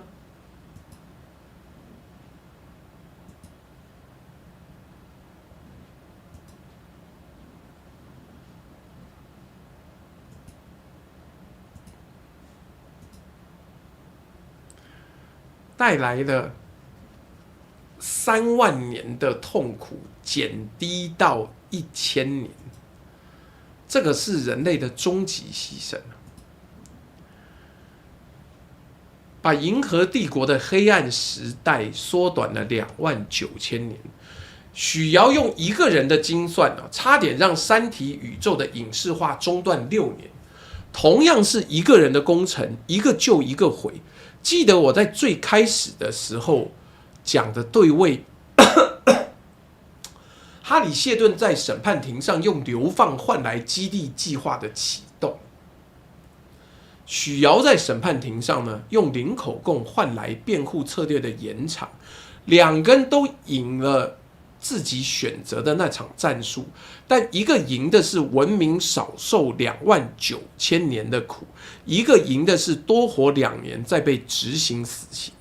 两种胜利差了一个宇宙的距离，这也是真相，伤人，但真伤得了人。顿说基地的故事大概是啥？你回去看前10分钟。那更重要的是真相第3条，刘慈欣对林奇之死公开记录上是沉默的。我们找遍了邮族公告、三体宇宙的官方补告、各家媒体报道，刘慈欣本人在2020年12月之后的所有访谈，刘慈欣没有发过任何悼念声明，没有出席葬礼的报道，没有在任何后续访谈里面被问及林奇或主动提及林奇，这个沉默是事实。对比一下，艾西莫夫在自己的编辑 John W. Campbell， 就是1942年刊登第一篇激进短篇的编辑，1971年去世之后写了悼文，多次在访谈里面公开谈他对 Campbell 的感激跟对他逝世的感伤。两个时代，两种处境。刘慈欣的沉默不是冷漠，是他作为一个在中国体制里面写作的作家，他的位置不允许他公开谈论一个正在司法程序中的刑事案件。各位在听直播的同学，沉默本身也是真相的一部分。但这一集我不想停在这里，我要把这一集献给所有在夜半缝补的人。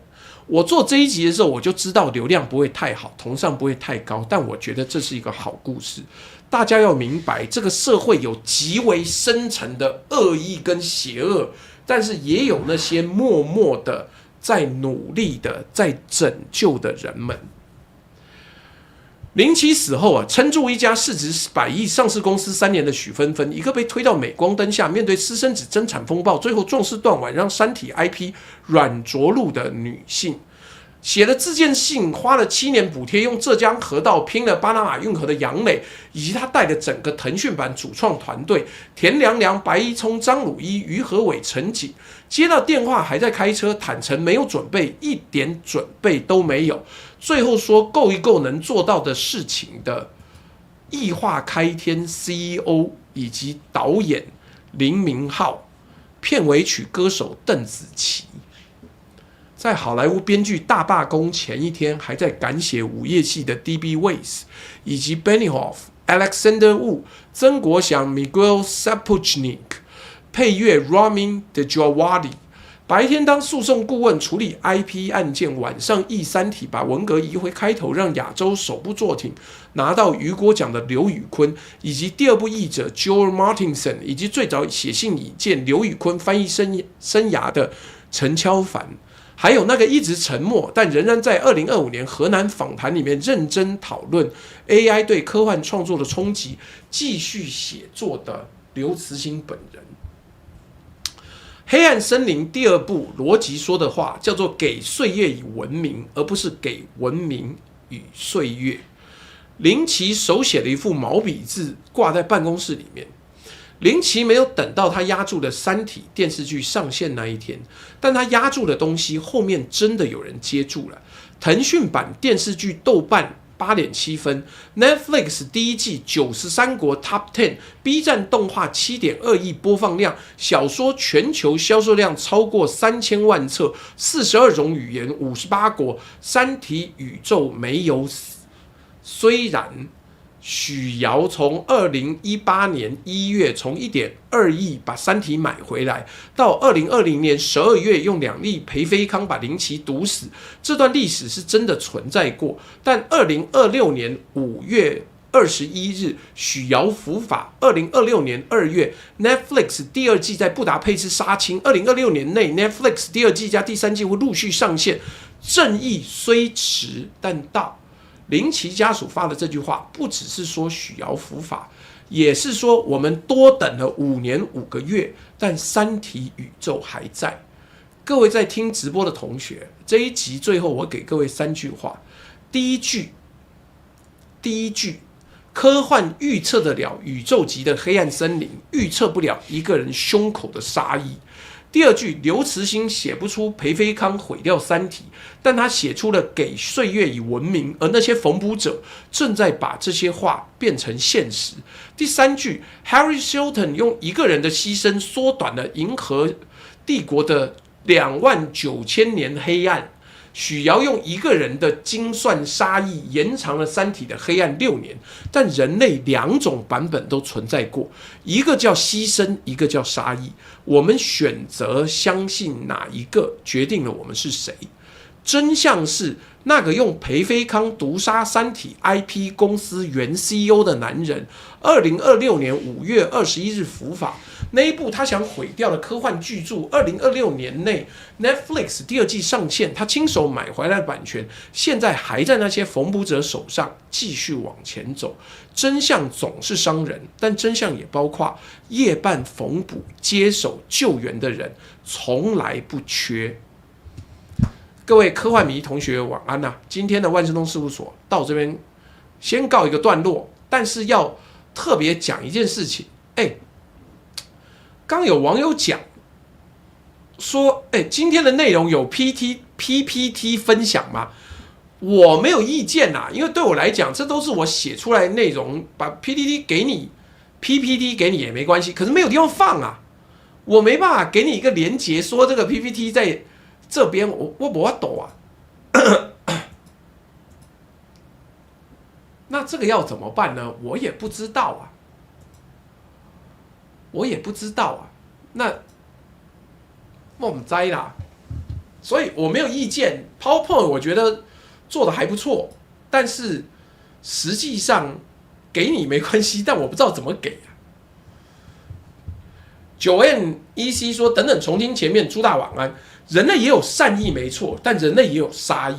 但我们的工作是，我们不要让自己堕落成黑暗面的那一边。我们不要让自己堕落成只会欺负弱者的那一边，这才是重点。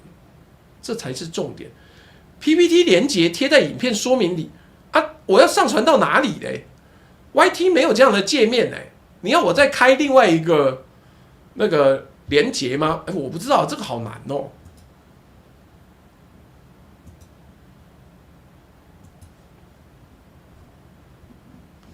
等一下，我狗皮膏药跑哪里去了？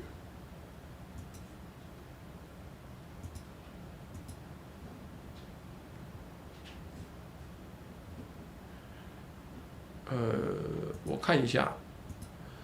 所以我不是不给啦，而是没有办法给啊。这个要怎么给？你要告诉我怎么给才行啊。好，狗皮膏药在这。来，所以我很乐意给，但我不知道怎么给。以后你们留言告诉我怎么办。没想到初大没有批评电视版基地，不是因为我只看到第1季还是第2季一半，他妈我去坐牢了，干这个真的没办法。所以各位，这个我们的要饭连结已经贴出来啊！如果你很喜欢三体，麻烦你抖内啊，不然我们做这一集是铁定亏的。我花1集做了一个平常同上人数只有1半的一个人数，这是很吃亏的。但是如果你真的觉得好，1元不嫌少，100元不嫌多，该抖内就抖内，好不好 ？Google 云端硬碟。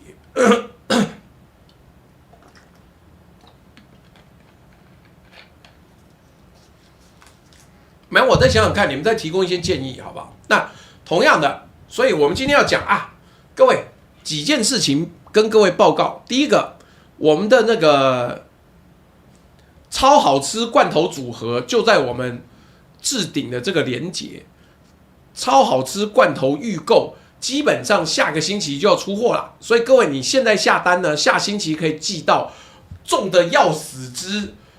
罐头产品有超好吃的牛肉、超好吃的羊肉炉、超好吃的卤味、超好吃的麻辣烫，各种好吃，请各位务必下单，赶快下礼拜再让我搬个半死，很赞，好不好？然后同样的，还有这一个春蜜，那各位不要只买那个鸭脚木，鸭脚木很赞，他还有同学说。他爸爸每天3餐吃啊，从早吃到晚，一下就吃完了。但5月他太穷买不起。来，这个是春蜜，比较便宜。如果你想要试试看，也可以买小罐的，回家试试看，决定了好喝，再有大的内容，好不好？那带货的产品都很重。还有或者是你喜欢吃那个脆的小苹果，这个是 The Apple， 你看他这样写 The Apple 多屌，为什么？因为他觉得我的苹果就他妈最好。这个呢，一次就买18颗，回家让你吃个爽。但严格来讲，18颗吃2周大概就没了。这是我吃过，今年我吃过8种苹果里面最脆的，而且价格也合理。你下单一次就买3袋，每一袋6颗，开心的买。但是记得赶快下单了，因为我们这边的东西都是货柜一柜一柜的。来哈，微信又不行了，不会吧？等等。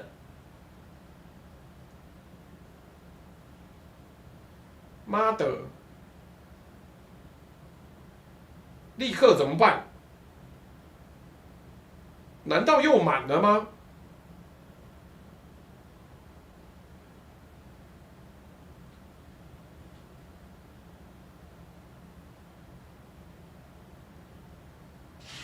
震撼！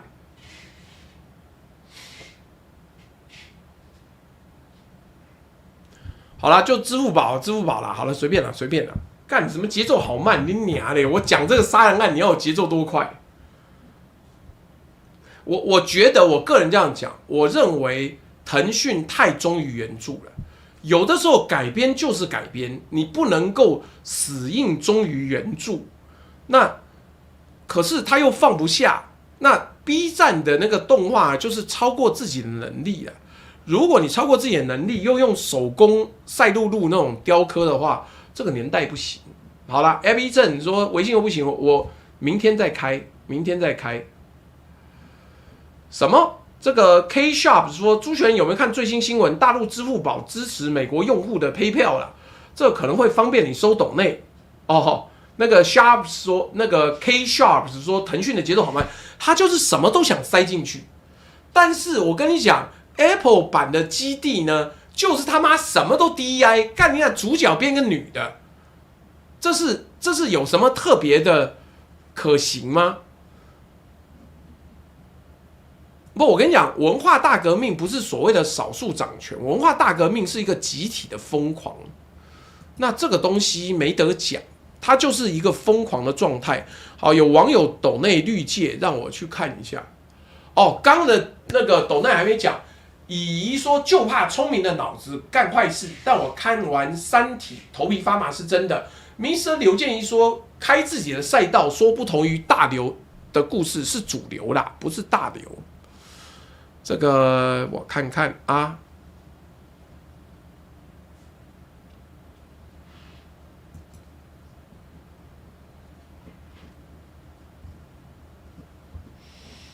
好，有人抖150元，但是我要连上去看才知道。对啊，所以我觉得贪多嚼不烂啊，你不能够什么东西都想要，改编就是改编，改编就是有的东西要留，有的东西不能留。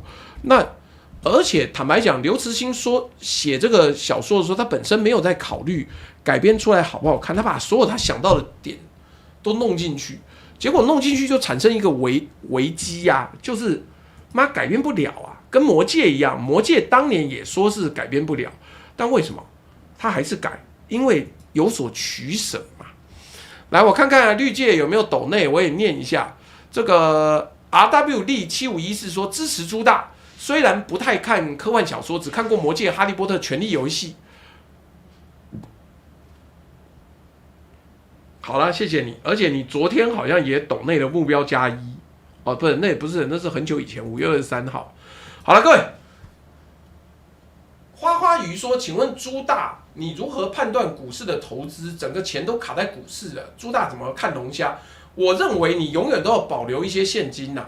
那股市我都用 AI 啊，目前我1个月就赚了20-30%，我是玩美股啦，我没有跟你玩台股。来，我看看有没有人有抖内，来，我把它念出来。这个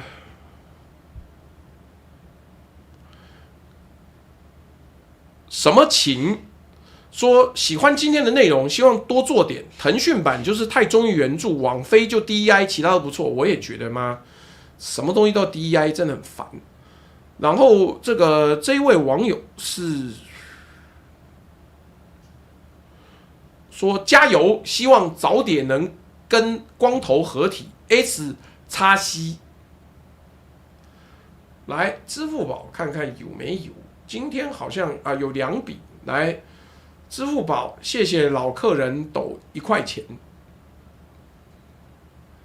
什么什么名？谢谢你说看剧听剧要付费，好，也谢谢你1元也是费，不用担心。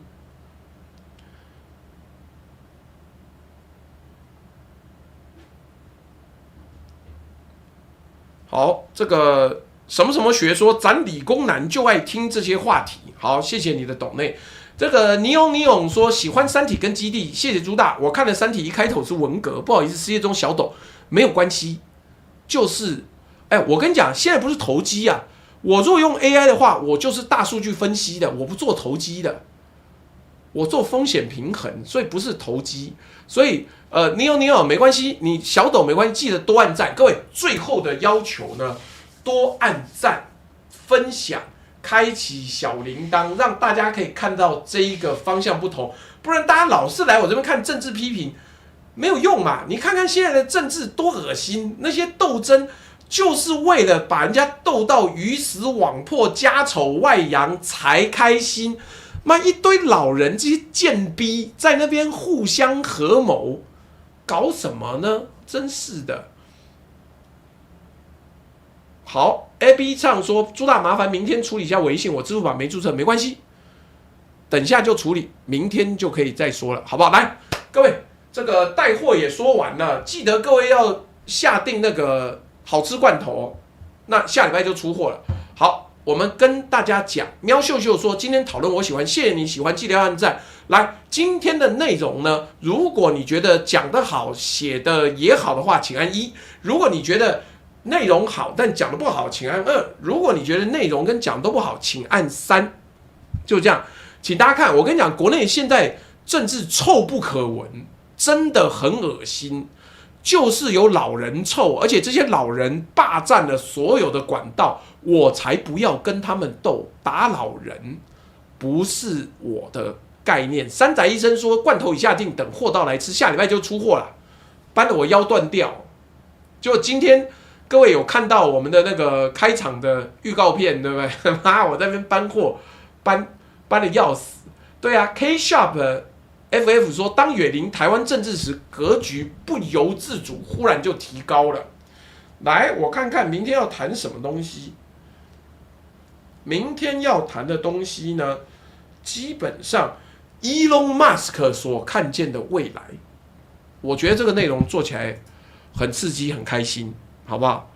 来，所以我就说，就是这些老人搞垮台湾，全世界的爸爸妈妈都为了下一代好。就是我们这些银发族，他妈的不惜血流漂杵，血溅5步，掘地3尺，也不留活路。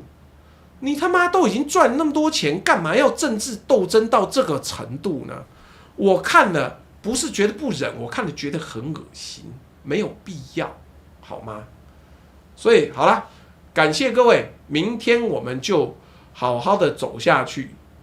好好的走下去，继续往下看呐。来，各位，开心一点，我们准备要